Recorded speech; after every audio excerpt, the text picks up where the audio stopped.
Do you hear a strange crunching noise from the underground?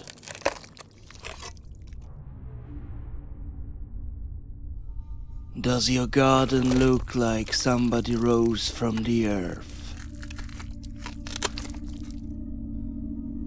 Do you see a person with a pale face and without a will to live? You might be living in 2022, or you have a severe case of a revenant. The undead can be troublesome, but today we will learn a few things about hunting the undead and putting them back into the ground. Again.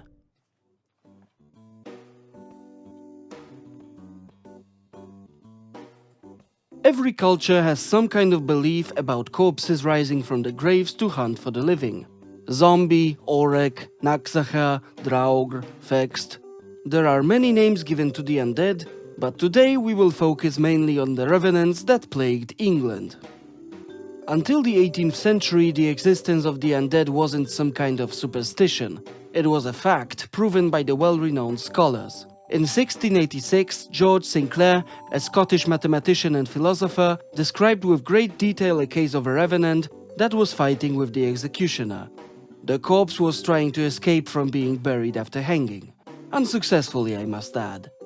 The executioner strangled the revenant with a rope until its throat was no bigger than a wrist. Brutal.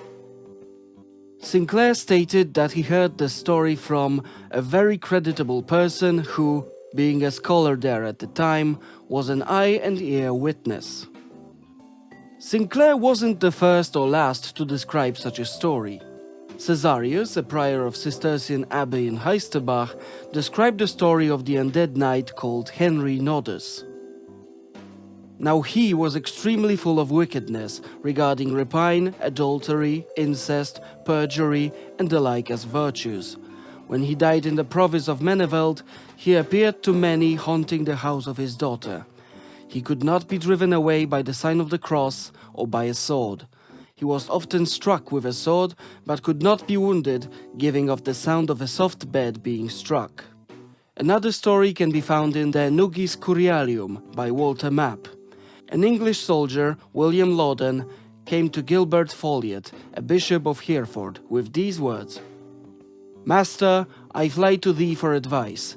A certain Welsh malefactor died in my house not long ago, an unbeliever. After an interval of 4 nights he hath never failed to return each night, and hath not ceased summoning forth all his fellow lodgers.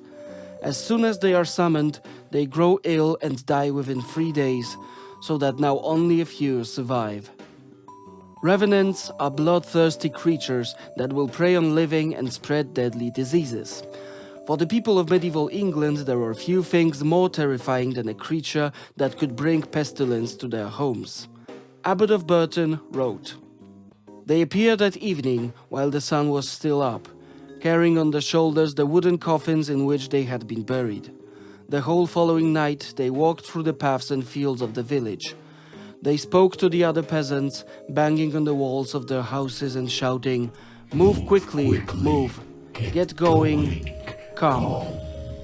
Those who talked to the revenants succumbed to the disease and died shortly afterwards." William of Newburgh, in his Historia Rerum Anglicarum, or History of English Affairs, described a similar story. "The revenant wandered through the courts and around the houses while all men made fast their doors, and did not dare to go abroad on any errand whatever from the beginning of the night until the sunrise, for fear of being beaten by this vagrant monster.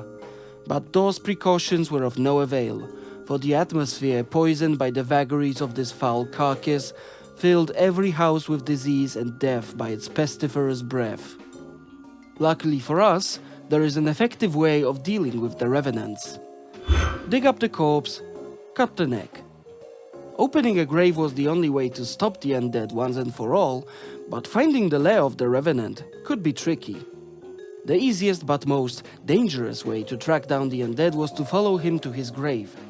Of course, you don't want to risk your life, so you need a henchman who will gladly enter any cemetery. That is a sacrifice you must be willing to make. There is another way to hunt for the undead. Listen for the sounds of gnawing and crunching coming from beneath the ground. It is said that this creature is so hungry that it will devour other corpses and even its own funeral shroud.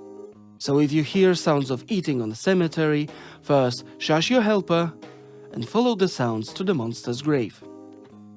Thank you for our time spent together, and I hope to see you next time.